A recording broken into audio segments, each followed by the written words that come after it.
हम लोग उपदेशामृत से पढ़ेंगे श्लोक क्रमांक 1 और आज 5वां दिन है। वाचो वेगम मनस क्रोध वेगम जिह्वा वेगम उदरोपस्थवेगम एतान वेगान यो विषहेत धीरः सर्वामपि मां पृथ्वीं सशिष्या।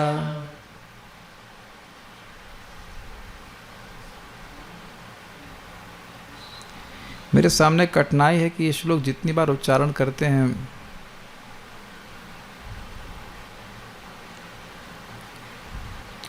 वाचो वेगम मनस क्रोध वेगम जिह्वा वेगम उदरोपस्थ वेगम एतान वेगान यो विषहेत धीरः सर्वामपि मां पृथ्वीं सशिष्या।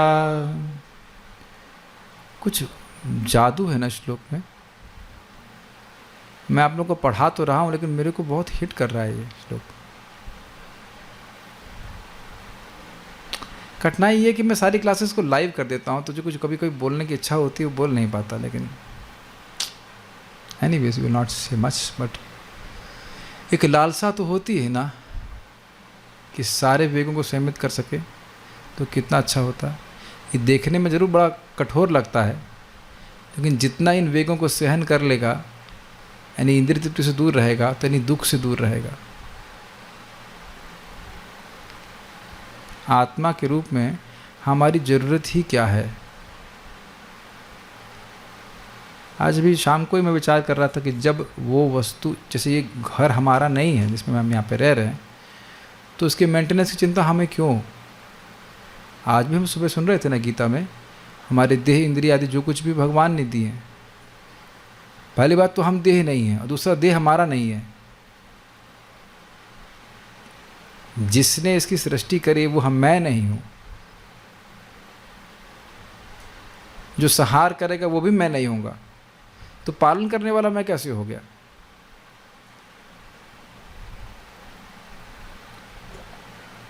सृष्टि आप नहीं कर रहे हो, संहार भी नहीं कर रहे हो। मैं लाइव नहीं करने का मन कर रहा है। एक तरह से आप मुझे बाध्य कर रहे हैं नेटवर्क स्टेशन पढ़ाने के लिए, एंड समाउ मैं आप लोगों को पढ़ा रहा हूँ कि नहीं पढ़ा रहा हूँ, खुद को जरूर पढ़ा ले रहा हूँ। और एक भय भी हो रहा है कि क्या मैं पढ़ना चाहता हूँ इसको। हम खाली पढ़ना चाहते हैं, मैं केवल पढ़ना चाहता हूँ कि इसको अप्लाई भी करना चाहता हूँ। क्या ये कॉमिक्स है? क्या ये कॉमिक्स है? कॉमेडी तो बिल्कुल नहीं लग रही है। Is it not? Prabhupada ji का तात्पर्य को कॉमेडी लग रहा है। और कठिनाई जानते क्या है? कठिनाई ये है कि अगर मैं अप्लाई नहीं कर रहा हूँ तो मैं बोल क्यों रहा हूँ। और दूसरी बात भी ट्रू है कि मैं बोल रहा हूँ तो मुझे अप्लाई भी करना है। एटलीस्ट हम अन्यों की बात तो नहीं जानते, हम अपने जीवन में बार बार मेरे सामने ये बात भगवान मेरे सामने रखते रहेंगे। तुमने बोला है और तुम कितना कर रहे हो। एक मिनट हटिए इधर, नहीं तुमने बोला है तुम कितना कर रहे हो। नहीं एक मिनट इधर से नहीं, तुमने बोला है तुम कितना कर रहे हो।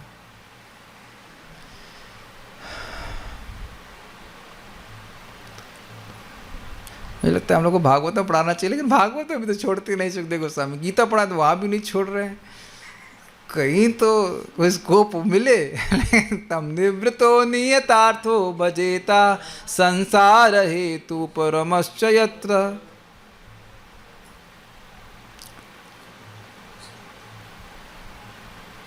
ठीक है, पढ़ाते हैं, आगे पढ़ते हैं। तो वाक शक्ति का प्रयोग व्यक्ति को व्यर्थ की बातों में नहीं करना चाहिए। और व्यर्थ की बातें सुनी थी, मायावाद धारणा के अनुसार बात करना, भगवान निराकार है और स्वर्ग आदि की प्राप्ति के लिए कुछ बात करना या जगत में भोगों को प्राप्त करने के लिए चर्चा करना।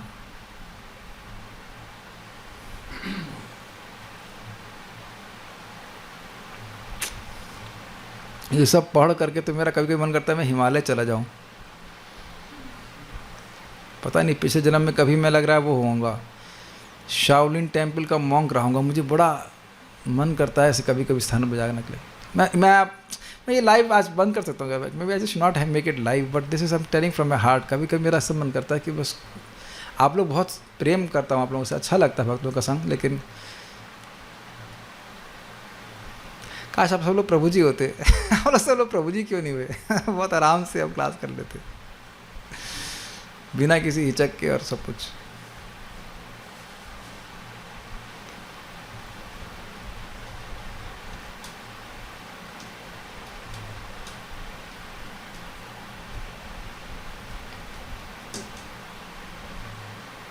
कई बार जब करते समय मेरे मन में ऐसा आता था कि मानो मैं किसी पहाड़ पे बैठा हूँ। आप विजुलाइज कर सकते हैं, लाइक बादल हो रहे हैं, आप ऐसा करके सम chanting.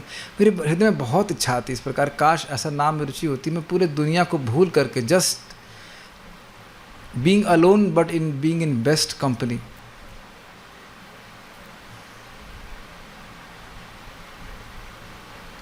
Being alone but being in best company. मैं पढ़ा नहीं पाऊंगा लगता है आज, बहुत एकदम से मेरा मन पलट रहा है बहुत। जहाँ तक चंचल मन के विक्षोभों का प्रश्न है, वे दो प्रकार के होते हैं। पहला अविरोध प्रीति कहलाता है, जिसका अर्थ है अनियंत्रित आसक्ति, और दूसरा विरोध युक्त क्रोध कहलाता है। अविरोध प्रीति मतलब समझ रहे हैं, प्रीति बिना विरोध के उस व्यक्ति या वस्तु में बह रही है। रुको रुको रुको रुको रुको, नहीं नहीं नहीं ये चाहिए, इसे कहते हैं राग। कितने लोगों ने ऐसा कभी नहीं महसूस किया है? अगर ऐसा कभी नहीं महसूस किया तब तो फिर आप समझ ही नहीं पाएंगे इसको। लेकिन ऐसा कभी नहीं महसूस किया आपने किसी व्यक्ति या वस्तु के प्रति, ये चाहिए ये चाहिए ये चाहिए। अरे ज़्यादा दूर नहीं, स्मार्टफोन के पीछे आदमी आसक्त हो जाता है। हमारे एक ड्राइवर है, उनने 14,000 रुपये लोन लिया ताकि 14,000 रुपये का फ़ोन ले लें। बाद में कहें तो कुछ निकला नहीं इसमें। अविरोध प्रीति है ना,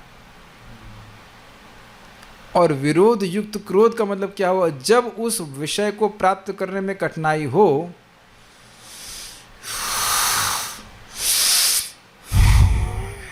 राहु कालिया ही बन जाते हैं, क्यों रोक रहा है हमारी प्रीति विषय को प्राप्त करने में। इसे कहते हैं द्वेष। कभी अनुभव हुआ आपको ऐसा? विरोध युक्त क्रोध, इसका अर्थ है हताशा से उत्पन्न हुआ क्रोध। हत प्लस आशा। क्या आशा थी? ये मेरी प्रिय वस्तु मुझे मिल जाएगी, वो आशा हत हो गई। हत मतलब समाप्त, खत्म हो गई।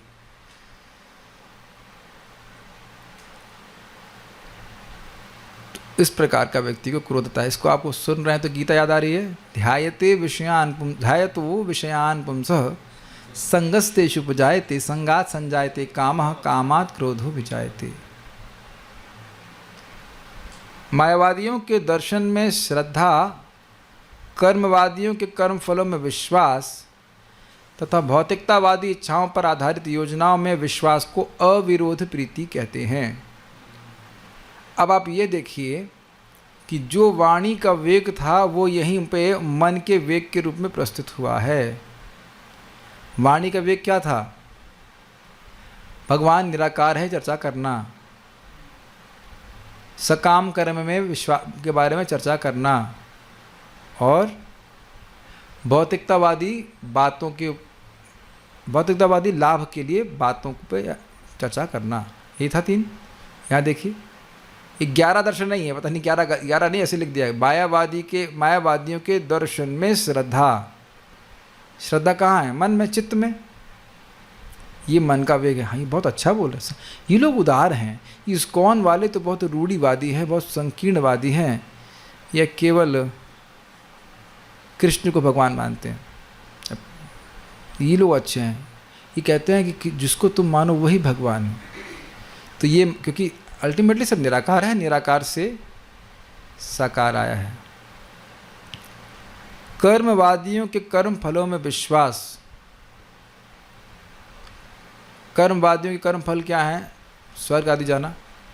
तो उसमें विश्वास, वो विश्वास कहाँ है? वो भी मन में है। तो जब, और उसके बाद तीसरा क्या है? भौतिकतावादी इच्छाओं पर आधारित योजनाओं में विश्वास।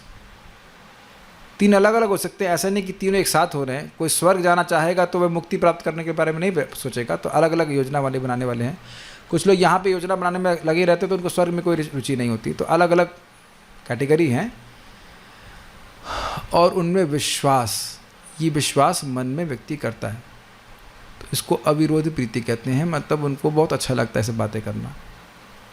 सामान्यतः ज्ञानी, कर्मी तथा भौतिकतावादी योजना निर्माता बद्ध जीवों का ध्यान आकृष्ट करते हैं। लेकिन जब भौतिकतावादियों की योजनाएं पूर्ण नहीं होती हैं और उनकी युक्तियां विफल हो जाती हैं तो वे क्रुद्ध हो उठते हैं। ब्रिलियंट तात्पर्य है प्रभुपाद जी का। सामान्यतः प्रभुपाद ने कहा कि तीन प्रकार के लोग आकृष्ट करते हैं, बद्ध जीवों का ध्यान आकृष्ट करते हैं। तो सामान्यतः क्यों बोल रहे हैं? क्योंकि सामान्यतः बद्ध जीव इन्हीं तीन प्रकार के कैटेगरी में आते हैं, इसलिए इन तीन प्रकार के लोग इन तीन प्रकार के लोगों को आकृष्ट करते हैं। जिसकी निराकार को स्वीकार करने की धारणा है, विश्वास है, भगवान उसके पास ऐसा ही गुरु भेज देते हैं। Got it? जो स्वर्ग आदि जाना चाहता है तो भगवान ही व्यवस्था करते हैं कि ऐसा गुरु घंटाल आ जाए जो बताए कि स्वर्ग कैसे पहुंचा जा सकता है। जो व्यक्ति इस जगत में महान बनना चाहता है तो भगवान भी वैसे ही गुरु भेज देते हैं। प्रमाणिक गुरु आपके पास भेजा है, इसका मतलब आप भी कुछ स्पेशल हो, जो बता रहा है कि कृष्ण भगवान हैं, हम उनके नित्य सेवक हैं। इस बात को स्वीकार करने वाला व्यक्ति सामान्य नहीं है। मनुष्यानाम सहस्रेषु कश्चिद एतत् सिद्धये यततामपि सिद्धानाम कश्चिन् माम वेति तत्वतः। कश्चिन् माम वेति तत्वतः। आज भी मैं जब अभी गया था कुछ सामान लेने के लिए, लौट रहा था, देखा कितनी भीड़ लगी हुई है, भीड़म भीड़, और उनमें से एक के हृदय में भी स्पार्क नहीं है ये जानने के लिए कि कृष्ण कौन है। हाँ, मोस्टली तो प्राय देखिए भौतिकतावाद में फंसे हुए हैं। कहीं इस कीचड़ से निकल के किसी तरह से हमको एक प्राप्त हुआ है। जब ये कैमरा लगा रहा था मुझे आज क्लास के पहले, तब भी मुझे याद आ रही थी, मैंने क्यों सुना, दिस इज टू मच। लेकिन गुरु महाराज परम पूज्य राधानाथ महाराज बोलते हैं, human life is so important, so valuable, even to waste 1 second is a great loss. मुझे ऐसा लग रहा है भगवान ने महाराज जी पिन कर दिया ऐसे करके। व्हाट? अरे क्लास तो लेने दो, क्लास के पहले तो पिन मत करो मेरे को। समझते पिनिंग, समझते इसका बोलो, they cannot move here like that।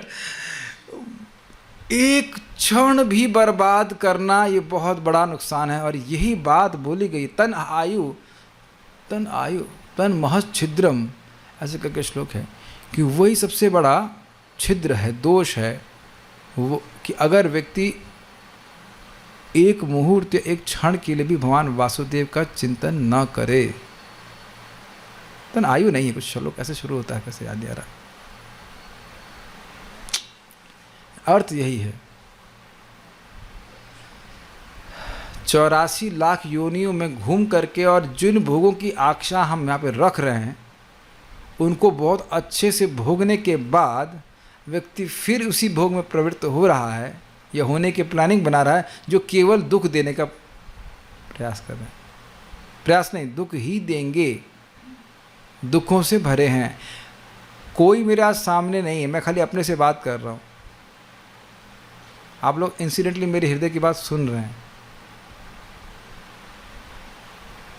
जानिया सुनिया विष खाइनो, जानिया सुनिया विष खाइनो, हरे हरे विफले जन्म गुमाइनो, मनुष्य जन्म पाया राधा कृष्ण ना भजिया, जानिया सुनिया विष खाइनो,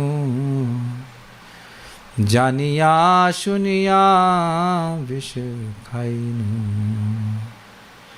गोलोकेर प्रेम धना हरि नाम संकीर्तना, गोलोकेरा प्रेम धना हरिनामा संकीर्तना रतिना जन्मिला के नाताय रतिना जन्मिलो के नाताय हा प्रभु नंद सुता वृषभानु सुता जुता करुणा करिबो हे बार करुणा करिबो हे बार नरोत्तम दास को हे नाठे लिहा रंगा पाए नरोत्तम दास को हे नाठे लिहा रंगा पाए तुमा बिना के आछे हमारा तुमा बिना के आछे हमारा तुमा बिना के आछे हमारा। नरोत्तम दास ठाकुर जी राधा कृष्ण को प्रार्थना कर रहे हैं कि आप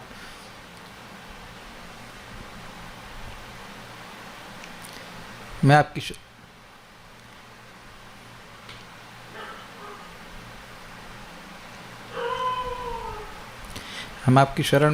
शरण में आया हूँ, मुझे मत ठेलिए।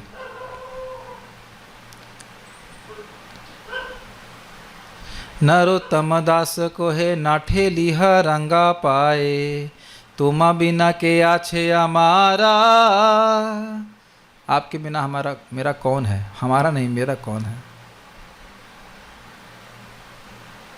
इस जगत में हमने कितने लोगों की शरण ली है, या तो वह हमको शरण देते नहीं या शरण देने का सामर्थ्य प्रॉमिस करके छोड़ देते हैं, और या उनका शरण देने का सामर्थ्य स्वयं ही समाप्त हो जाता है और फिर भी हम उसी चीज़ में इन्वेस्ट करते हैं। तो यही बात यहाँ पे बोल रहे हैं कि धोखेबाज लोगों को धोखा प्राप्त होता है। जो मायावादी दर्शन है वो तो नितांत धोखा है। तो जो लोग इस प्रकार से धोखा खाना चाहते हैं तो कृष्ण भी ऐसे धोखेबाजों को उनके पास भेज देते हैं। और बॉक्स दीजिए, नीचे वाला। हम आपके सामने तो अनबॉक्स नहीं कर रहे हैं, लेकिन इसमें उम्मीद है कि शेविंग किट है। ठीक, तो अच्छे से पैकिंग करके रखा गया। फिर खोला हमने, इसके अंदर मान लो एक और बॉक्स निकला, ओह अच्छी पैकिंग है। फिर उसके बाद खोला, उसको एक और पैकिंग है, एक और पैकिंग है। तो हम सोच रहे हैं कि हमने अच्छा पेमेंट किया, सामान वस्तु आएगी, उम्मीद है कि आई भी होगी। खोला नहीं है, लेकिन अंदर से देखे थे क्या निकला, एक खोखा। उसके बाद अंदर और क्या निकले, खोखा। उसके बाद अगर और अंदर निकले खोखा, तो कहेंगे मेरा पैसा खराब गया। और यही जन्म जन्मांतर माया हम सभी के संग कर रही है। मानते हैं इस बात को? मन में बहुत बड़ा प्रॉमिस कर दिया जाएगा कि आपको बहुत सुख मिलेगा। देखें, मन में एक dream, and they lived happily ever after picture भी दिखाते हैं, लेकिन उसके बाद की पिक्चर नहीं दिखाते। दिखाया कभी? क्योंकि ऐसा होता नहीं है ऐसा होता नहीं है। कभी सोचा अपने आप को बिना दांत के? बिना बाल के तो हम लोग सोच सकते हैं, लेकिन बिना दांत के सोचना बड़ा मुश्किल है।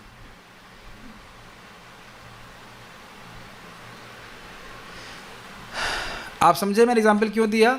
योजना बनाई थी कि इस पैकेट से बहुत बढ़िया सामान निकलेगा, लेकिन निकला एक और पैकेट, उसके बाद एक और पैकेट। मूलतः बात यह है कि कृष्ण जिस रस को, जीव जिस रस को ढूंढ रहा है, वो कृष्ण के अलावा किसी से मिलेगा नहीं। कोई नहीं दे सकता, चाहे कितना भी प्रॉमिस कर ले, वो दे नहीं सकता है। मन वहाँ लगेगा नहीं, किसी भी जगत में, इसमें जगत में किसी वस्तु में नहीं लगता। आप चाहे एक बात बताओ, हम में से सब लोग डर रहे ना केवल कृष्ण को प्रेम करने से? Please raise your hands.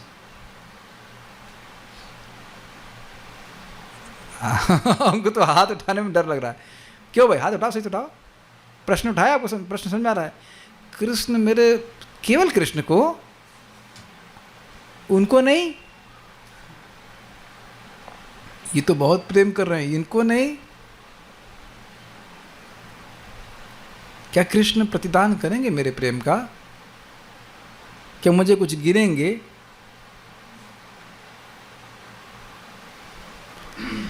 और मूल बात ये है कि भगवान कृष्ण का प्रेम इतना सेटिस्फैक्ट्री है कि जीव हर प्रकार की भौतिक इच्छा को छोड़ सकता है, लेकिन वहाँ हम इन्वेस्ट करना नहीं चाहते। यह भी अद्भुत बात है कि अनादिकाल से गलत जगह इन्वेस्ट कर करके धोखा पाए भी हैं, फिर भी इन्वेस्ट करना नहीं चाहते। अब ये मेरी कैसी मूर्खता है, हमको समझ नहीं आ रहा है। अगर मैं ऑब्वियसली डिस्क्लोज नहीं करूँगा, लेकिन जो पिछले जन्म में मैंने गलतियाँ करी हैं, जो बताया गया है, मतलब कितना सत्य हो भगवान जाने, मैं देख रहा हूँ कि इस जन्म में भी वही गलतियाँ करना शुरू कर रहा हूँ, वही कर रहा हूँ। When I'm going to learn, अगले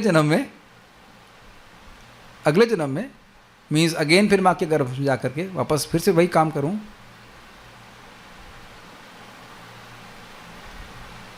आप लोग सोच रहे हैं कि मैं क्लास के इधर उधर जा रहा हूं, लेकिन मेरा मन बार बार इसी बात पे जा रहा है कि इसी बात में खाली बोल रहा हूं कि जिन इन्वेस्टमेंट ने मुझे कुछ सुख नहीं दिया है, उसमें और जाके और प्रवृत्त होकर के सोचना कि मैं सुखी हो जाऊंगा। I mean, is it not stupidity? ये इसमें तो उम्मीद है कि इस वस्तु में आएंगी, ये खोल करके उसमें खाली बॉक्स मिलता, फिर खाली बॉक्स मिलता तो फिर उसी को क्लिक करता। But we have been clicking since अनादि काल, अनादि अटेम्प्ट्स मार चुके हैं इसी भोग को भोग कर, अलग अलग तरह से भोगने में। ये अविरोध प्रीति के कारण है। आप देखो, ये अविरोध प्रीति केवल मनुष्यों में ऐसा नहीं है। अविरोध प्रीति आप वहाँ भी देखते हैं, जो बरसाती कीड़े हैं, देखा आपने इनको? वो अग्नि है, उनको बोलो भैया ये अग्नि, इसमें मत प्रवेश करो, तो भी उसमें वो प्रवेश करके फूक जाएंगे।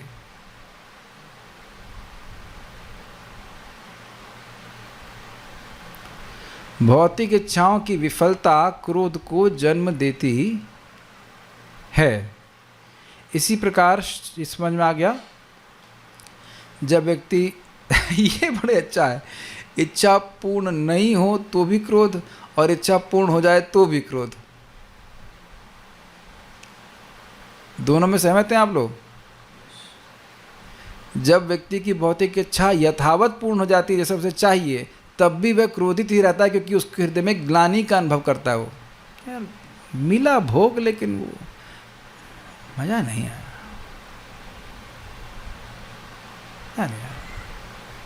और फिर भोग की वासना आगे बढ़ा देती है, और नहीं मिलता है तो व्यक्ति तो क्रोधित होता ही है।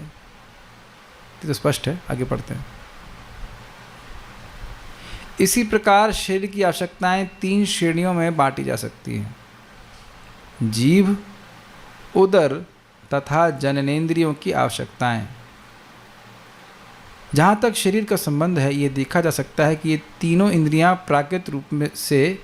प्राकृतिक रूप से एक ही सीधी रेखा में स्थित होती हैं, और शारीरिक आवश्यकताओं का प्रारंभ जीव से होता है। यदि हम जीव को आवश्यकताओं को केवल प्रसाद खाने की क्रिया तक सीमित कर दें, तो उदर तथा जननेंद्रियों की आवश्यकता या वेग स्वतः नियंत्रित हो जाएंगी।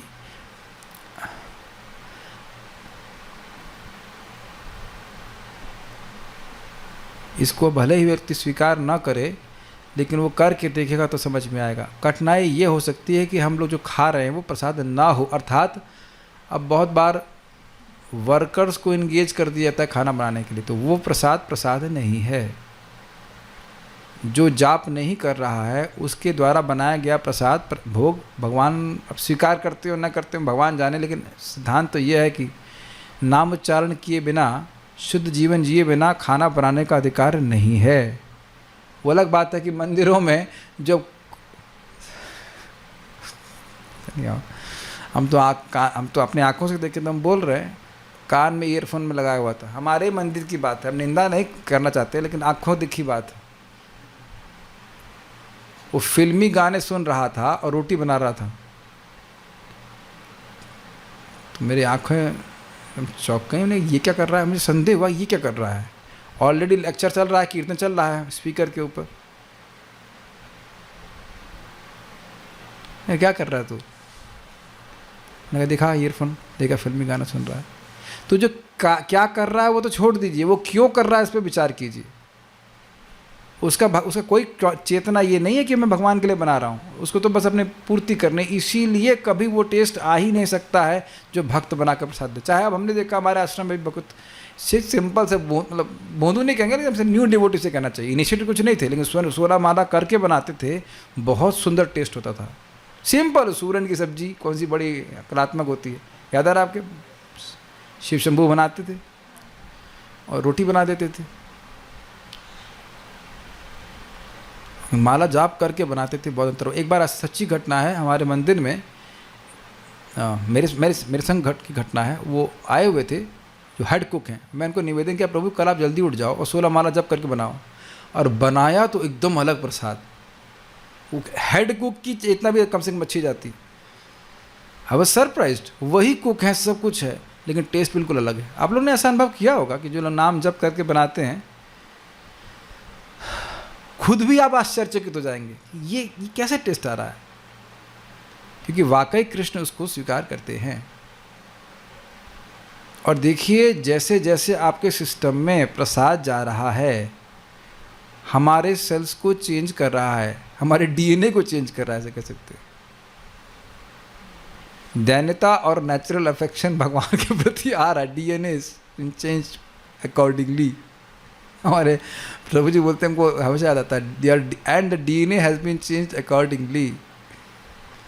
ये मजाक के लिए नहीं बोल रहा हूँ, ये वास्तविकता है। 7 साल में हमारा शरीर ही चेंज हो जाता है।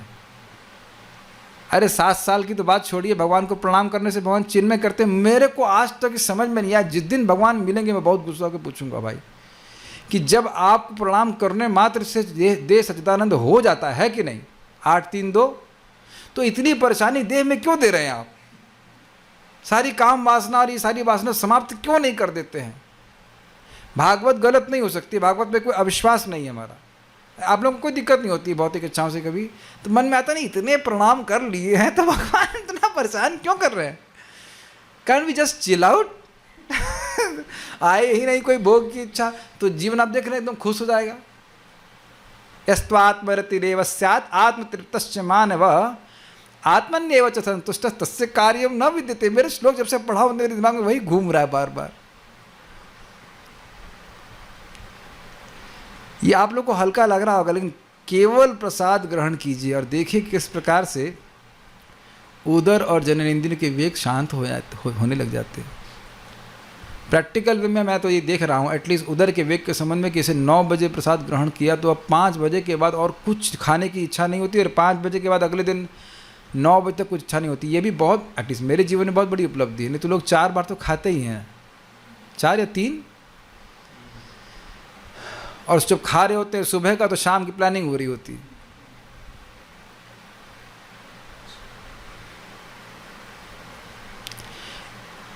पता नहीं आप लोगों में से कितने लोगों को इंटरेस्टिंग नहीं लगता है, हमको तो बहुत इंटरेस्टिंग लगती है नेक्टर ऑफ इंस्ट्रक्शन। अभी तो कहीं पे भी श्रीमद् भागवत में भी कहीं शिक्षा वाली बात आती है तो मुझे बहुत अच्छा लगता है, क्योंकि मैं एकदम अनुभव कर रहा हूँ कि मुझे अपना हित अहित बिल्कुल नहीं पता है, और अगर मान लो हित पता भी हो तो भी वो रीइंफोर्स किया जाना चाहिए।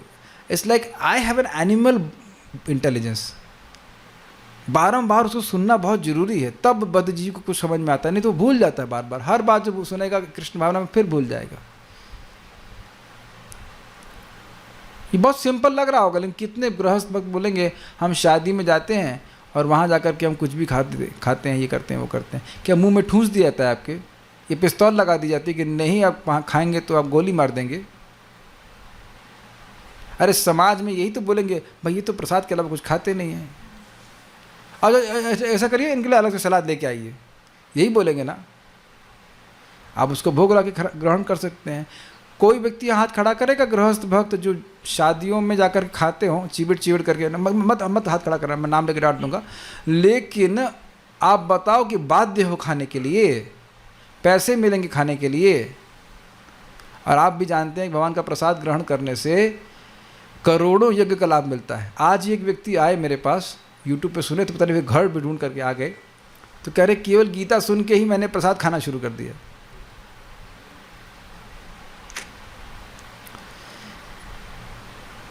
हमारे एनीवेज इसके संबंध में श्रील भक्ति विनोद ठाकुर कहते हैं, ये प्रार्थना सबको पता है, शरीरा विद्या जाल जड़ इंद्रिया ताहि काल जीव फिले विषय सागरे तार मधे जीवा अति लोभ मोय सुदुर्मति ताके जिता कठिन संसारे कृष्ण बड़ो दयामय करी बारे जीव जोय स्वप्रसादन दिलो भाई से नामृत पाओ राधा कृष्ण गुण गाओ प्रेम डाको चैतन्य निताई। हे भगवान, ये भौतिक शरीर अज्ञान का पिंड है। पिंड गोला समूह जिसको आप कह रहे हैं कि बहुत अच्छा है, बड़े स्मार्ट दिखते हैं आप तो, या वटेवर, और जिसको भी आप बोल रहे हैं, तो स्मार्ट अज्ञान का पिंड। इस पूरे देह में चिद अंश कितना है? बहुत थोड़ा। क्या ये जो लैंप हमारे सामने है ये मेरे पास आ सकता है? या एक मिनट रुक जाइए, होल्ड कीजिए, I move the camera so that this can be seen. घुमाइए उसको और घुमाइए, यस, और घुमाइए, यस। तो ये लैंप आप देख रहे हैं कि इसमें जो चमकदार रोशनी वाला पोर्शन है ये बहुत कम है, और खोखा जिसके अंदर लपेट दिया गया ये बहुत ज़्यादा है। और सुंदर लग रहा है कि नहीं? वापस मेरी तरफ ले लीजिए, यस, और लाइए, और लाइए, और लाइए, थोड़ा ऊपर कीजिए, और लाइए, और इधर घुमाइए, मेरी तरफ इधर घुमाइए, हाँ ठीक, और करो, और घुमाइए, हाँ बस। अब आप इस कंपेयर कीजिए, ये खोखा कपड़ा नहीं, पूरा बॉडी, और इसके अंदर आत्मा जो प्रकाशमय है वो बहुत थोड़ा है कि नहीं? वो और भी थोड़ा है, बाल के अग्रभाग का 10,000वां हिस्सा। और बाकी हम इस खोखे को देखते हैं, I love you, I really love you, I love you very much, मुझे तुम्हारी बहुत याद आ रही है। किसकी? खोखे की। खोखा समझ रहा है? ये नहीं बोलेंगे एक खोखे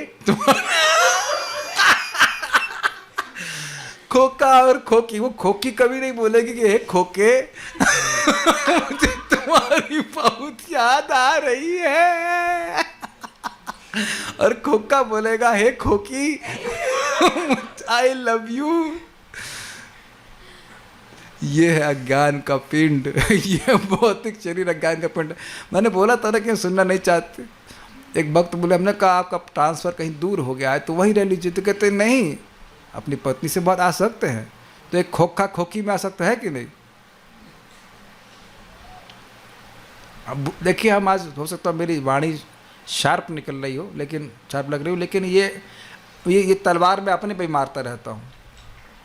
मुझे पता है, रोज अफर्मेशन देते हैं कि मेरे पेट में लिवर, स्प्लीन, पैनक्रियास, किडनी आदि सब स्वस्थ फंक्शन कर रहे हैं, तो एकदम याद आता है कि नहीं, मैं ये नहीं हूँ। ऐसा मत सोचिए कि मैं खाली बोल रहा हूँ, मुझे याद रहता है कि मैं अपना गुणगान नहीं कर रहा हूँ, मुझे याद रहता है कि मैं देह नहीं हूँ। तो अभी मुझे थोड़ा सा भगवान पे क्रोध आ रहा है, क्या ये हमेशा याद नहीं रख सकते मुझे? अगर मुझे हमेशा याद रहे, I will behave very differently. मुझे बीच बीच में भूल जाता है, थोड़ा सा गुस्सा आता है भगवान के ऊपर। हाल तो उनकी कोई गलती नहीं, गलती तो मेरी ही है। आप लोगों के संग ऐसा नहीं होता है? आज सुबह जिन लोगों ने भी मेरे संग गलत किया था, सो कॉल्ड गलत, मेरे खोखे के संग गलत किया था, तो मुझे थोड़ा सा क्रोध आ रहा था, इन लोगों को प्रणाम नहीं करूँगा। उन एटलीस्ट 2 लोगों को तो प्रणाम किया मैं, तीसरे को नहीं किया, ठीक है, 2 को किया मैं। मुझे महाराज की बात याद आ रही थी। हाँ, तो भगवान भी गलत हो गए हैं, किसको प्रणाम करता है? भगवान को प्रणाम कर रहे हो कि उस खोखे को प्रणाम कर रहे हो जो बाहर के रूप में दिख रहा है?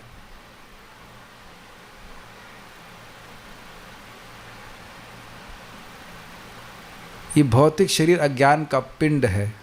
इसीलिए भगवान का प्रसाद खाने से, ग्रहण करने से धीरे धीरे अज्ञान ये नष्ट होता है। 2.13 यज्ञशिष्टाशिनः संतो मुच्यन्ते सर्व किलभिषय। किलभिष का अर्थ क्या था? किलभिष का अर्थ था कि ना, किलभिष का अर्थ पाप तो कह लीजिए, किलभिष का अर्थ था आत्म साक्षात्कार में जो भी प्रतिरोधक बातें हैं वो उसका नाश करने वाला है। केवल भगवान का प्रसाद खाने से ऐसा हो जाता है। और यानी कि प्रसाद नहीं ग्रहण करेंगे तो अपने ही आत्म साक्षात्कार में बाधा उत्पन्न करने वाले बातें आ जाएंगी हमारे जीवन में। और सारी इंद्रियां मृत्यु की ओर ले जाने वाली पगडंडियों की जाल है। कभी सुने इस तरह से इस प्रार्थना को? जरा विचार कीजिए, एक खेत में है कहीं और बहुत सारी पगडंडियां हैं। पगडंडी समझते हैं आप लोग? जहाँ पतली पतली रोड होती है, घास के ऊपर लोग चलते रहते हैं तो वो घास समाप्त हो जाती है। जाल कुछ ग्रहण कर पा रहे हैं, विभिन्न पगडंडियों के जाल है, ऐसे ऐसे ऐसे ऐसे, और उसके बाद अंततोगत्वा कहाँ ले जा रहा है? मृत्यु की ओर। समझ गए? भोग में व्यक्ति जीव लगा हुआ है, उसकी वासना बनती जा रही, तो मृत्यु के समय क्या वह दोबारा जन्म को प्राप्त करेगा? जी हाँ, प्राप्त करेगा। इसका मतलब मृत्यु को प्राप्त हुआ। मृत्यु के समय अगर कोई वासना नहीं है, भगवान के पास चला गया, तो मृत्यु को प्राप्त हुआ कि मोक्ष को प्राप्त हुआ? मोक्ष को प्राप्त हुआ। और नहीं तो इंद्रियों को भोग रहे हैं और वह फिर हमको दोबारा मृत्यु की ओर लेके जा रही है। हम ना जाने कैसे भौतिक इंद्रिय भोग के सागर में गिर गए हैं, और समस्त इंद्रियों में से जीव अति भोक्कड़ तथा दुर्दम है, वोरेशियस। इस संसार में जीव को जीत पाना अत्यंत कठिन है, लेकिन हे कृष्ण, आप हम पर बड़े कृपालु हैं। आपने हमें जीव को जीतने में सहायता करने के लिए उत्तम प्रसाद भेजा है। अतएव हम भरपेट यह प्रसाद लें और श्री राधा तथा कृष्ण का गुणगान करें और सहायता के लिए महाप्रभु चैतन्य तथा प्रभु नित्यानंद के का प्रेम से आवाहन करें। एक बात ध्यान दीजिएगा, इस जगत में आप कहीं भी कोई दुकान खोल लें जिसमें उत्तम वस्तु खाने की हो तो वो चलने लग जाएगी।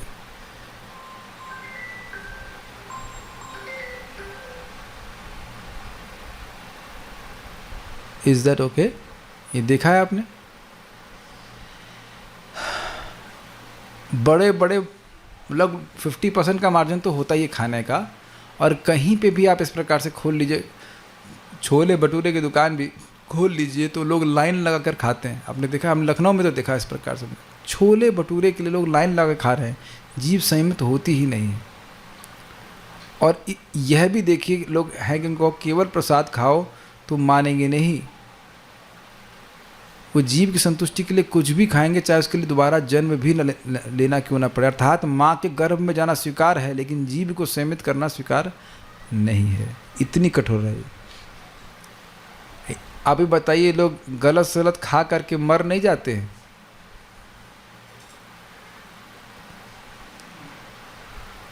छोले भटूरे तो आप लोग को पसंद होंगे ना? ईमानदारी से हाथ खड़ा कीजिए, किसको पसंद है? 1 2 3 4 5। अब आप लोगों को द्विवेदी जी भी को पसंद है। अब आपको बता दूं कि भाई ये जो मैदा है ये एकदम फेविकोल की तरह है, हमारी आंतों में चिपक जाता है। अब तो आप लोग तौबा कर ली ना, कभी छोला भटूरा नहीं खाएंगे। और मेरे संग कठिनाई क्या, मैं बोल रहा हूँ, कल तो नहीं मिलेगा, कल तो एकादशी है, लेकिन हो सकता है परसों ही परोस दिया जाए। लेकिन ये है ना, कोई चीज़ आपकी हमारी आंतों में एकदम फेविकोल की तरह चिपक जाए तो खाएंगे उसको, लेकिन लोग खा रहे हैं। तब दिखा रहा ना कि जीव को जीतना कितना कठिन है। बीमार होने के बाद भी व्यक्ति उसको सहमित नहीं कर पाता और खाता है। तो है नहीं, हाँ, भगवान कृपा करके प्रसाद दे रहे हैं ताकि व्यक्ति धीरे धीरे करके शुद्ध हो जाए। रस या स्वाद 6 प्रकार के होते हैं, और यदि कोई इनमें से किसी एक के द्वारा विचलित होता है तो वह जीव के वेग के नियंत्रण में नियंत्रित हो जाता है। अब ये 6 प्रकार के स्वाद क्या होते हैं ये मैं भूल रहा हूँ। एक होता है कटु, अम्ल, इस तरह से चलता है ना, कषाय, नमकीन, मीठा, ऐसे करके 6 होते हैं। अर्थात क्या हुआ इसका? मान लो कि कोई कहे कि हमको करेला बिल्कुल पसंद नहीं है, तो ऐसा नहीं कि उसकी जीभ सहमित हो गई। और रसमलाई के बारे में क्या विचार है?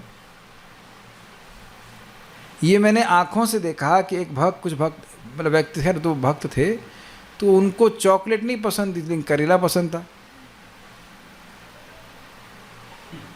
तो जो 6 प्रकार के रस हैं उनमें से कुछ भी रस पसंद हो सकता है। आप में से कितने लोगों को मट्ठा अच्छा लगता है? ये रिवॉर्ड इधर हैप्पी, आपको नहीं अच्छा लगता? और दूध किसको अच्छा लगता है? दूध पीना अच्छा लगता हो, और हमको बिल्कुल अच्छा नहीं लगता। मुझे याद है एक बार घर पे दूध दिया गया तो मैंने कहा दिख नहीं रहा है, साइड में गया, छत पे फेंकने लगा, तेरे पापा जी देख लिए और देख रहा है दूध फेंक रहा है, इसको देना मत कभी। हमने कहा मत ही दो, ये तो बोल रहा हूँ मत दो, दूध नहीं पीना है। तो आप देखें ना, वही वस्तु के 2 टेस्ट भाग हो गए, एक हो गया छाछ, एक हो गया आपका दूध। तो जो दूध में आ सकता है तो वहाँ गिरा, जो छाछ में आ सकता है तो वहाँ गिरा। एक व्यक्ति छाछ में गिरा, एक व्यक्ति दूध में गिर गया। आप ऊपर नीचे नहीं कह सकते, गिरा तो जीभ के वेग से ना, इसीलिए रसना कहते हैं। रस का टेस्ट, रस को अनुभव करना चाहती है। अब जरा विचार कीजिए, मैं अपनी जीभ बाहर नहीं निकाल सकता हूँ, लेकिन अब आप देख सकते हैं कि जीभ का साइज़ कितना होगा। मैक्सिमम इतना 6 इंच भी, इतना 6 इंच भी नहीं हो ना, 4 इंच, 3-4 इंच। और उसमें भी अगर आपने बायोलॉजी पढ़ी हो, हमने पढ़ी हुई है, तो अब हर जीभ के हर भाग अलग अलग रस को ग्रहण करने वाला होता है। ये पता है आपको? अगर मैंने सुना ऐसा कि मीठा वस्तु अंदर डालेंगे तो टेस्ट नहीं आएगा, ऐसा कुछ होता है। कड़वा वस्तु आगे डाल देंगे तो टेस्ट नहीं आएगा, ऐसा कुछ होता है। इसीलिए कड़वी दवा को हम लोग अंदर फाँक लिया करते थे, तो उससे उसका टेस्ट नहीं महसूस होता था। हाँ, टेस्ट बर्ड्स कहते हैं। तो आप देख सकते हैं कि ये केवल इन बर्ड्स को संतुष्ट करने के लिए हम दोबारा बर्थ लेना चाहते हैं।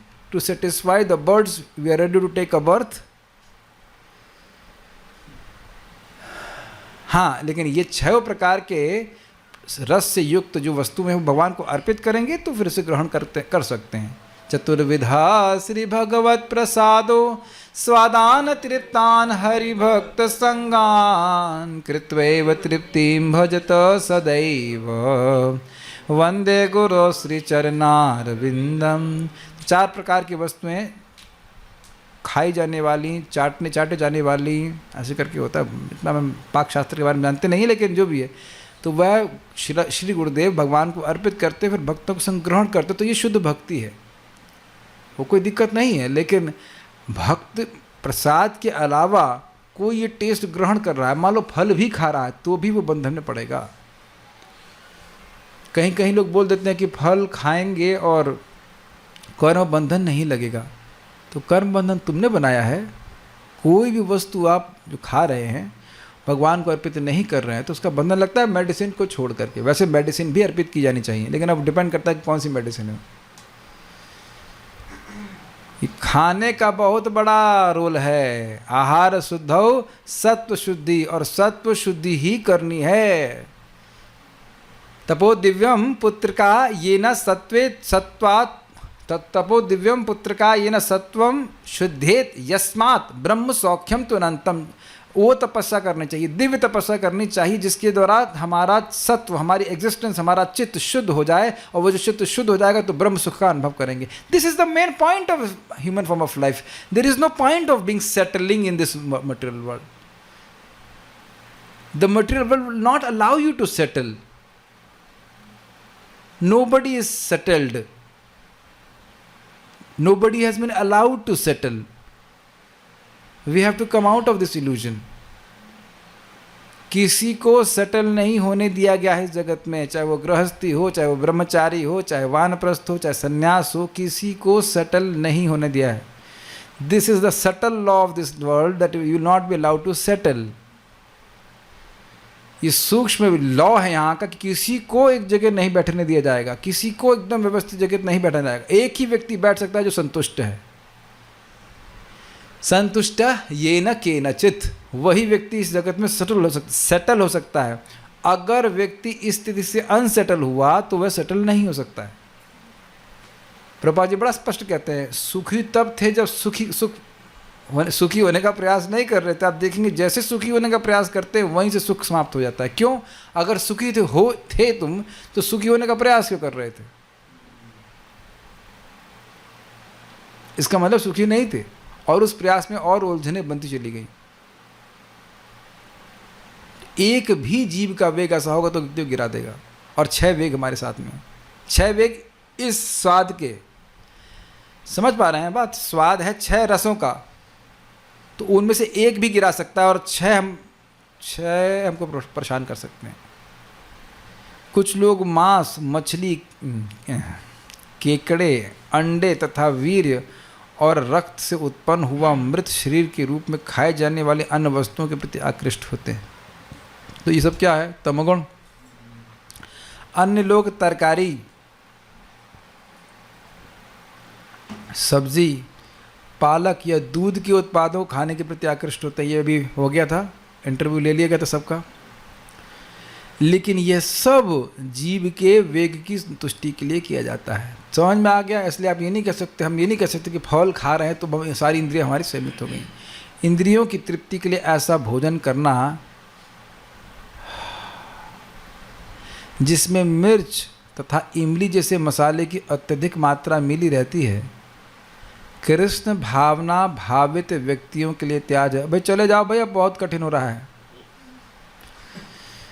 प्रसाद के नाम पर अब मिर्ची झोंक झोंक के खाना, यह कृष्ण भावना भावित व्यक्तियों के लिए नहीं है। प्रसाद भी सात्विक होना चाहिए। देखिए बात तो यह है कि हरी मिर्ची के अंदर वाले जो बीज हैं वह वीर्य को पतला करते हैं। पुरुषों को ऐसे भी नहीं खाना चाहिए। और लाल मिर्च तो ऐसे भी नुकसान करती है। अगर मिर्च डालना भी है कदाचित, तो जैसे दाल लिया तो उसमें मिर्ची को चीर दीजिए, उसकी बीज निकाल दीजिए और फिर डालिए। वो अच्छा नहीं है बीज। समझ पा रहे हैं बात? और तड़का मार मार के हम भी ऐसा करते, तुमको पता नहीं था सब बातें। जब खिचड़ी बनाया करता था, वो जो होती है ना सूखी मिर्च, उससे बड़ी अच्छी खुशबू आती है। तो ठीक है, लेके चीर करके डाल करके चौंक मार रहे हैं। और ऐसा सोचा करता था कि उसी से टेस्ट आए। ये देखा है आपने कि हम जिन मसालों का उपयोग करने लगते हैं वो मानने लगते कि इसके बिना तो टेस्ट आएगा नहीं। As if this whole material world is very tasty and it has been made for us to taste, and we only taste suffering in this whole process of enjoyment, in this whole hope of enjoyment. और इमली, अभी इसको देख के तो लग रहा है कि सांभर नहीं खा सकते, या ऐसा होगा कुछ अर्थ की हुई इमली की बहुत अधिक मात्रा होगी इसमें, नुकसान करता है। तो कितने लोग प्रयास करेंगे कि मिर्च मसाले या मिर्च और इमली आदि तीखे मसाले आप खाने में यानी भोग में भी कम करोगे। Okay, you will do that. और ये आप देखेंगे हमारे सर के घर पे लीला पुरुषोत्तम प्रभु के घर में मिर्ची पड़ती ही नहीं थी और मन अभ्यस्त हो गया था वैसा ही ग्रहण करने के लिए। मैं आपको एक और अपना अनुभव बता रहा हूँ। जब से मैं सूर्य नमस्कार कर रहा हूँ, आप लोगों का पता नहीं कैसा है, तब से मुझसे तिक्त भोजन नहीं खाया जाता है। आप लोगों का पता नहीं कैसा अनुभव है, लेकिन मैंने ऐसा देखा कुछ तो हो जाता है कि जैसे उसको खाना शुरू करूँगा कुछ, हाँ, सत्वगुण बढ़ता है। मुझे नहीं पता, अन्य भक्तों का भी ऐसा अनुभव हुआ कि हमने उसे किया। मैं सूर्य नमस्कार को प्रमोट नहीं कर रहा हूँ, मैं कर रहा हूँ या नहीं कर रहा हूँ, जो भी आप ग्रहण कीजिए, आई डोंट केयर, लेकिन मैं कर रहा हूँ तो मेरे से नहीं खाया जाता है मिर्च मसाले वाला खाना। ये गुणों का प्रभाव होता है कि आप उस प्रकार के खाने के प्रति आकृष्ट होने लगते हैं। बल्कि मैं कुछ साल पहले, मुझे कब घटना याद नहीं रहती है, हम लोग होटल का ट्रीटमेंट की तो वो सब बंद करा दिए थे, सब मसाला वसाला, तो वह भी अच्छा लगने लगा था। बल्कि वह ऐसी मन की धारणा हो गई थी कि हम मसाले वाला भोजन खा कैसे सकते हैं, ये भावना हो गई थी। और वैसे मैं इंडोनेशिया गया था, वहाँ बाली, वहाँ तो कोई मसाला यूज़ नहीं करते, हल्दी भी कच्ची, और वह भी टेस्टफुल लगता है। और तो थोड़ा सा भारतीय व्यक्ति को लगेगा अजीब सा, लेकिन कुछ समय बाद वो भी बहुत अच्छा लगता है। कोई जलन नहीं, कोई कुछ नहीं। पेट में जलन मतलब तीखा मसाला, और वह रजोगुण का प्रभाव है। ऐसी रजोगुणी वस्तु है, ये हमारे शरीर में रोग उत्पन्न करती है। भगवत ये सब बातें मैं ऐसे नहीं बोल रहे हैं, गीता में आप पढ़ाएंगे आपको, भगवान बात कर रहे हैं कैसे रजोगुणी आहार होता है, कोई सत्वगुणी आहार होता है इत्यादि। प्रसाद भी सत्वगुणी होना चाहिए। मेरी बात समझ पा रहे हैं? बनाया जाए सत्वगुणी प्रसाद, भगवान को भोग लगाएंगे तो निर्गुण हो जाएगा। मुझे याद है हम एक मंदिर में, इस्कॉन मंदिर में ही गए थे, जगन्नाथ जी का मंदिर था, वो प्रसाद दिए, उसमें इतना करंट था, इतना मिर्ची थी कि हमारे तो दोनों तरफ से इधर से अब भगवान का महाप्रसाद है तो छोड़ तो सकते नहीं, धूम धूम करके निकल लगा। आज भी इस प्रकार से याद है। और आप जाइए, वही दूसरा जगन्नाथ जी का मंदिर मायापुर का है, इतना सुंदर सात्विक प्रसाद हमें आज भी याद है। सबसे ज़्यादा मुझे याद है वहाँ का प्रसाद 2003 में खाया था, आज तक याद है। बहुत सारे आइटम थे, 1200 रुपये प्रभु जी ने दिए थे उस पूरे प्लेट के। सब लोग 9 लोग थे खाने वाले, याद आ रहा है मेरे को, 9 लोग थे खाने वाले। और इतना सुंदर, कोई साग, कुछ ये कुछ वो, और एक भी चीज़ में मिर्ची नहीं। बहुत ही सात्विक प्रसाद होना चाहिए। तो प्रसाद खाने के बाद आपको शांति महसूस होनी चाहिए। ये नहीं कि अपने स्वादानुसार धमाधम मिर्ची डाल दी, उसके बाद साधुओं को खिला दिए, नहीं करना चाहिए ऐसा। तो कृपया आप लोग यह संकल्प लें कि मिर्ची आदि का उपयोग नहीं करेंगे। और स्पेशली वो जो पाउडर वाली मिर्ची वो तो बिल्कुल नहीं। और यूज़ भी करना है तो हरी मिर्ची, मैंने बताया ना, उसके बीज निकाल करके उसे काट करके आप दाल में ऊपर से डाल दीजिए, या ऐसे कर लीजिए। तो क्या कुकिंग क्लास ले रहे हैं? जो भी है आपके सामने। खाना बहुत महत्वपूर्ण है। पान, चलो ये तो आप लोग बच जाएंगे। हरितकी मतलब हरड़, सुपारी तथा पान मसाला, इसमें तो आप लोग नहीं करते कुछ भी। तंबाकू, LSD, गांजा, अफीम, शराब, कॉफ़ी तथा चाय का प्रयोग अवैध वेगों की पूर्ति के लिए किया जाता है, तो स्पष्ट है। यदि हम कृष्ण को अर्पित किए गए भोजन के उच्चिष्ट को ही स्वीकार करने का अभ्यास करें तो माया के उत्पीड़न से बच सकते हैं। हम लोग पहले भी सुन चुके ना उद्धव जी का वचन कि आपके अर्पित आपका भोजन आपको एक मिनट रुकिए, दिखाता हूँ, ये तो सामने दिखा जाना चाहिए। This is 2.13, is it not? और वहाँ पे हमने प्रसाद की यस, हाँ, खुली गया श्लोक। त्वयोपभुक्त स्रगंध वासोलंकार चर्चिता उच्चिष्ट भोजिनो दासास्तव मायाम जये मही। ये श्लोक है 11:6-46। उद्धव जी भगवान श्री कृष्ण से कह रहे हैं, त्वया उपभुक्त, आपके द्वारा उपभुक्त मतलब उपभोग में लाई गई, सृग अर्थात माला, गंध मतलब जो भगवान को गंध अर्पित की जाती है, वास मतलब उनका कपड़ा, अलंकार चर्चिता, अलंकार का अर्थ हुआ जो गहने करते हैं, और चर्चिता मतलब जिससे भगवान सज्जित हुए उनको, और उच्चिष्ट भोजनो दासास, आपका उच्चिष्ट भोजन ग्रहण करके तब मायाम जये मही, आपकी माया को जीत लेते हैं। लेकिन वो भगवान का प्रसाद होना चाहिए। अब आप समझ रहे हैं कि प्रसाद खाना कितना महत्वपूर्ण है। प्रसाद ही खाना महत्वपूर्ण है, और प्रसाद नहीं ग्रहण करना अपराध है वास्तविक रूप से। मैं क्या कह रहा हूँ समझने का प्रयास कीजिए। ये नहीं कि पेट भरा है, कोई प्रसाद लाए और फिर आपने नहीं मना कर दिया तो अपराध है। मैं खाली कहने का आशय यह है कि प्रसाद के अलावा कुछ खाना ये अपराध है। मान लीजिए रात में कोई महाप्रसाद के वो लेके आ गया, अब क्या आप खा नहीं रहे हो, अरे भाई पेट भरा, अभी खाऊंगा तो दिक्कत हो जाएगी। हाँ, अगर लेना भी तो एक रंच मात्र ले सकते हैं, बट ऐसा नहीं है कि अब वो अपराध हो जाएगा। लेकिन प्रसाद को छोड़ करके इधर उधर की वस्तुओं को खाना ये अपराध है भक्त के लिए। तरकारियाँ, अन्न, फल, दुग्ध उत्पाद तथा जल भगवान को अर्पित की जाने के लिए समुचित भोज्य पदार्थ हैं, जैसा कि भगवान ने स्वयं संस्तुति की है। कहाँ करिए? पत्रम पुष्पम फलम तोयम यो मे भक्त्या प्रयच्छति तदहम भक्ति उपहर्तम अश्नामि प्रयतात्मनः।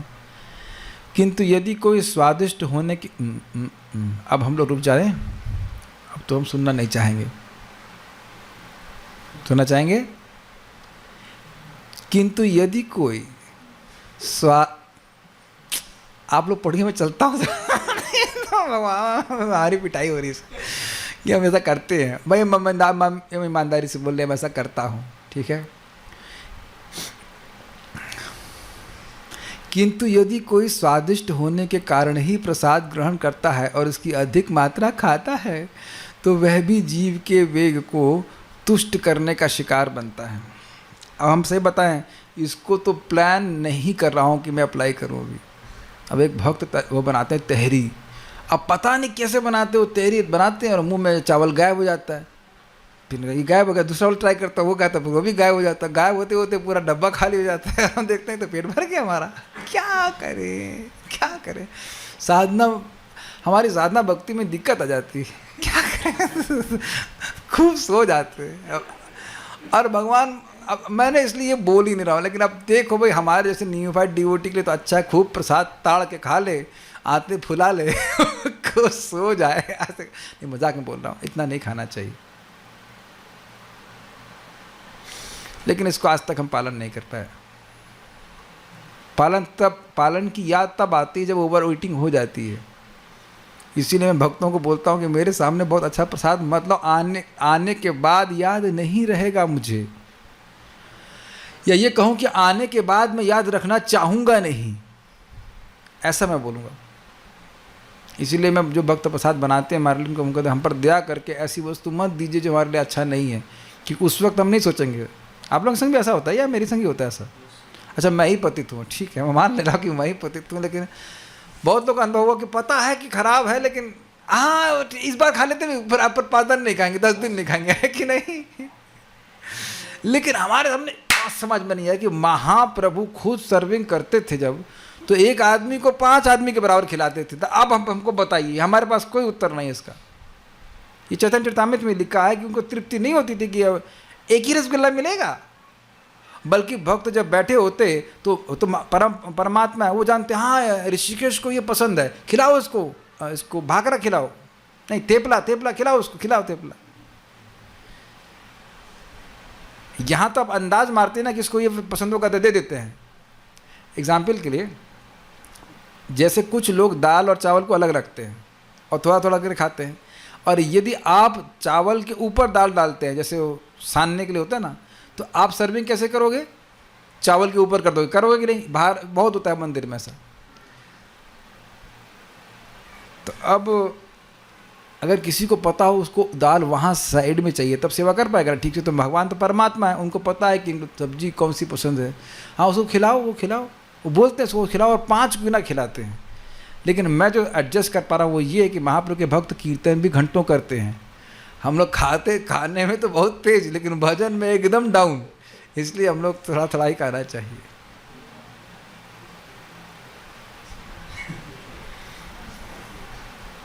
श्री चैतन्य महाप्रभु ने हमें शिक्षा दी है कि प्रसाद खाते समय भी अत्यंत स्वादिष्ट व्यंजनों से बचना चाहिए। कुछ सुनाई नहीं दे रहा है, कुछ नहीं सुनना है, मैं तात्पर्य, आई एम रिजल्टफुल टू दिस मुझे नहीं सुनना ये तात्पर्य। कौन बोला मेरे को पढ़ाने के लिए? कौन बोला इसको? मुझे कौन बोला पढ़ाने के लिए? अच्छा खासा मैं भूल गया था शिक्षाएं, ये कौन बोला ये पढ़ाने के लिए? हाथ खड़ा करो उसको this is too much.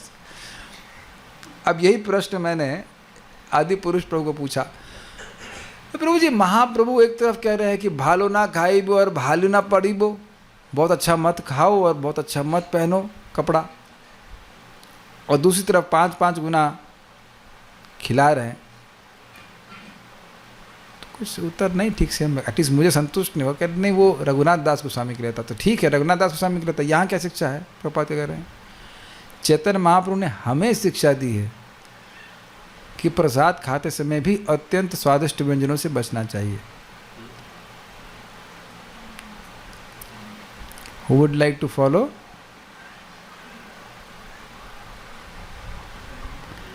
Very good, at least you are honest.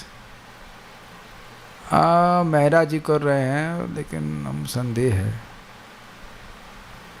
Yes, devotees are saying too difficult and this is honesty.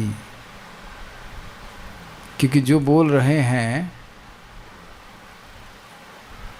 स्वादिष्ट व्यंजन, यानी आपको जो स्वादिष्ट लगता हो। आपको क्या लगता है? कल मान लो, कल तो चलो एकादशी कुछ नहीं खाएंगे, लेकिन परसों अगर अब दूध पकौड़ा आएगा तो क्या हम सोचेंगे इस श्लोक को? याद रहेगा ये हमारे सामने? वही चीज़ जो आपको पसंद है वो आएगी तो आप सोचने वाले हैं, रुकने वाले हैं, तुरंत बोलेंगे महाप्रसादे गोविंदे, आने दे आने दे। Is it not? आज तक कभी कर पाए हैं ये बताइए पहले? आज तक कभी कर पाए जो आपको बहुत पसंद हो और वो सामने परोस दिया जाए, पता चले कि तो प्रसाद है, तब इन चीज़ों को कैसे रोकेंगे आप?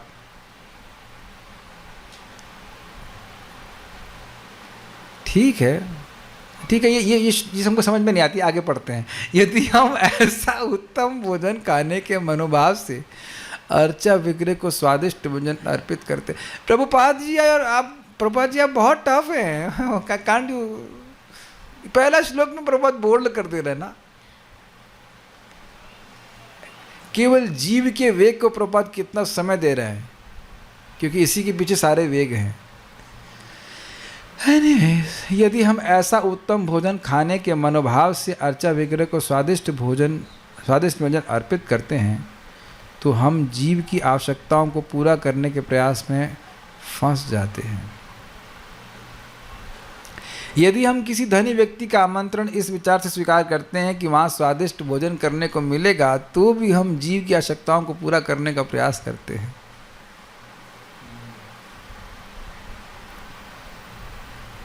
पढ़ लेते हैं, अब इसमें व्याख्या नहीं कर सकता मैं। अरे बंद करो उसको, आज बंद कर दें इसको। अगला श्लोक सुनना चाहेंगे आप? कितने लोग भाई अगला श्लोक सुनना चाहते हैं? अगले पेज 1 2। हम नहीं पढ़ना चाहते। ठीक है, अब चाहते हैं तो हम पढ़ते हैं। ऐसा नहीं कि हम मजाक कर रहे हैं, वाकई बहुत हैवी है अगला श्लोक। चैतन्य चरितामृत अंत लीला 6.227 में कहा गया है, जीवार लाल से ये इति उति धाय, शिष्णोदर पारायण कृष्ण नाही पाए। जीवार लाल से लाल सा जय इति उति धाय, शिष्णोदर पारायण कृष्ण नाही पाए। जिह्वा की लालसा से, हैंकरिंग से, जो इति उति धाय, यहाँ खाने को मिलेगा वहाँ खाने को मिलेगा जा रहा है, तो शिष्ण उदर परायण, अर्थात शिष्ण का मतलब हुआ जनन इंद्रिय और उदर मतलब पेट, इनका परायण हो जाता है, इन्हीं को संतुष्ट करने में लगता है। कृष्ण नहीं पाए, कृष्ण को नहीं पा पाए। देख रहे, मैं इसीलिए संकोच कर रहा था ये बात श्लोक बोलने में। संकोच मतलब बहुत हैवी है। कृष्ण नहीं मिल, मैं ऐसा डिप्रेस नहीं करना चाहता हूँ, लेकिन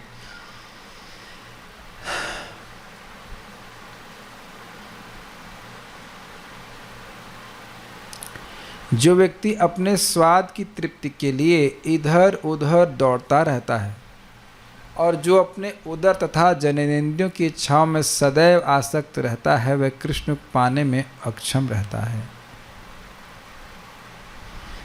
भगवान प्राप्त होते हैं उत्कंठा से, और जब तक हृदय में कषाय है तब तक व्यक्ति के हृदय में उत्कंठा जागृत नहीं हो सकती है। घबराइए मत, भजन करते रहिए, धीरे धीरे करके सारा कषाय समाप्त हो जाएगा। कषाय समझ गए? कलमश। जैसा कि पहले कहा जा चुका है, जीभ, उदर तथा जननेंद्रियां एक ही सीधी रेखा में स्थित हैं और वे एक ही कोटि में आते हैं। भाल ना खाइबे और भाल ना पड़ीबे, न तो विलासपूर्ण वस्त्र धारण करें और न ही स्वादिष्ट भोजन करें।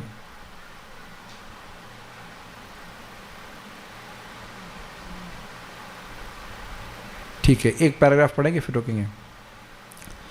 जो लोग उदर रोग से पीड़ित हैं, वे उदर के वेगों को वश में लाने में जरूर असमर्थ रहे होंगे।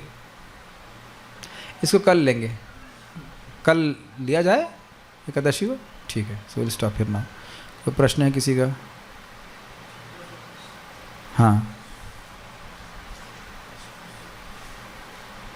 अगर हम अपनी टंग कंट्रोल करके प्रसाद खाकर तो हम जन्म मृत्यु से बच जाएंगे आसानी से, क्योंकि जो ठीक है। हाँ बोलिए। प्रभु जी, जब हम सेवा कर रहे होते हैं तो वाणी के कारण हमें क्रोध आ जाता है, तो जब सेवा तो हम भगवान के लिए कर रहे हैं, तो उस समय हम क्या करें? अगर सेवा भगवान के लिए कर रहे हैं तो क्रोध नहीं आएगा, और अगर भूल जाएं कि सेवा भगवान के लिए कर रहे हैं तो क्रोध आएगा। और तो ये कोई जनरल बात नहीं है, क्योंकि कभी कभी मान लो कोई व्यक्ति सेवा ठीक से नहीं कर रहा है तो जो को भी इंचार्ज है वो क्रोधित हो रहा है, वो एक अलग बात है। बट चेक करना चाहिए कि क्या मैं उस भक्त से प्रेम से बोल रहा हूँ या द्वेष से बोल रहा हूँ।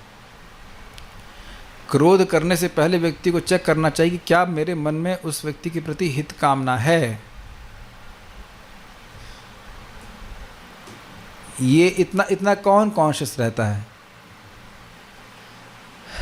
क्या मैं उस व्यक्ति का या जिसका भी हम जिसको डांट रहे हैं उसका उत्थान चाहता हूँ? ऐसा वही व्यक्ति कर सकता है जो सदैव ही दूसरों का उत्थान चाहे। And that is very difficult for most people. कभी कभी कुछ भक्त परेशान कर देते हैं, तो उस समय क्या करना चाहिए? क्रोध करना चाहिए या नहीं? अब डिपेंड करता है, अच्छा है अकेले रहे। चूड़ियाँ अगर एक हाथ में केवल एक ही चूड़ी होगी तो बजेगी नहीं। ये भागवतम का सिद्धांत। चूड़ी 2 भी होंगी तो बजेंगी, और 3 हो तो भी बजेंगी, और 4 होंगी तो और बजेंगी, और 9 चूड़ियाँ हो तो कितनी बजेंगी वो तो आप कह नहीं सकते। मेरे हाथों में 9 चूड़ियाँ से हो लेते हैं, और 9 के 9 आपस में लड़ा के मर के खत्म हो रही है ना।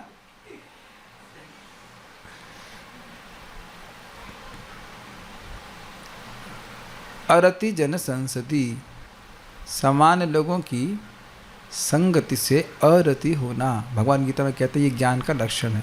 आप में से ईमानदारी से बात करें, पता नहीं लाइव क्यों कर दिया मैंने आज, लेकिन फिर भी आप में से कितने लोगों का भी मन करता है कि थोड़ा एकांत में रहें, अकेले रहें? तो भगवान ने भले आपको घर नहीं दिया है, लेकिन oh very good, yes this is very nice. ये भक्ति कर रहे हैं तो आपके मन में आएगा, it's not that you want to be in maya something, नहीं, you can't just have somebody hanging around us all the time. ऐसा सभी को जो लोग भक्ति कर रहे हैं गंभीरता से उनको आ जाएगा कि हमेशा हमारे इर्द गिर्द कोई व्यक्ति हेलीकॉप्टर की तरह घूमता रहे, ड्रोन की तरह। क्या यू डोंट वांट दैट, नहीं। मैं बड़ा भाग्यशाली था कि मुझे एक रूम प्राप्त था इस प्रकार से कई सालों तक, ऑलमोस्ट 14 में से कम लेट्स से 5 माइनस कर दीजिए, पता नहीं कब वो रूम पर, कई सालों तक ऐसे मैं रहा। बहुत अच्छा लगा था, शायद अच्छा लगते रहना चाहिए। We'll stop here. I don't want to go further on this, but thank you for coming. We'll meet. कल एकादशी है तो कल देखते हैं। कल गीता क्लास तो ज़रूर करेंगे, फिर शाम को यही चल रहेगा जब करेंगे। हरे कृष्णा। श्रील प्रभुपाद की जय।